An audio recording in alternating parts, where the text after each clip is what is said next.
नमस्कार मित्रांनो, मी हर्ष आज आपल्यासाठी घेऊन आलो एक नवीन बिझनेस आयडिया।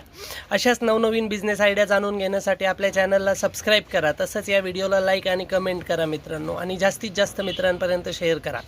मित्रांनो, काही व्यवसाय असे असतात की ज्यांच्यामध्ये कधीच प्रॉब्लेम येत नाही, म्हणजे ते व्यवसाय सतत चालतच राहणार आहे। हां, कमी जास्त थोडंफार होऊ शकतं, पण ते व्यवसाय बंद पडतील अशी शक्यताच नसते। असाच एक व्यवसाय आज मी तुमच्यासाठी घेऊन आलो मित्रांनो। तुम्ही साऊथ इंडियन खाण्याचा एखादा गाडा लावू शकतात मित्रांनो।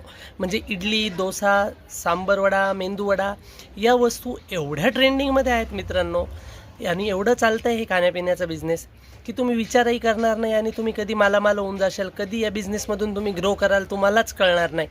काही असे उदाहरणं आहेत मित्रांनो की त्यांनी गाड्यापासून सुरुवात केली होती आणि आज त्यांचे 4-4 मजली हॉटेल्स झालेले आहेत। तर मित्रांनो, फक्त हे काही बिझनेस असे आहेत की ज्याच्यामधून माणूस फार लवकर प्रगती करू शकतो। आणि खाण्यापिण्याचा बिझनेस एक असा बिझनेस असतो जिथे कितीही जर नुकसान झालं, म्हणजे कितीही मार्केट डाऊन झालं तरी तिथे डाऊन होत नाही, कारण खाण्यापिण्यावर मनुष्य कंट्रोल करूच शकत नाही। तर मित्रांनो, आजचा बिझनेस तुम्हाला कसा वाटला नक्की कमेंट करून कळवा, आणि असेच नवीन नवीन बिझनेस जाणून घेण्यासाठी आपल्या चॅनलला नक्की सबस्क्राईब करा।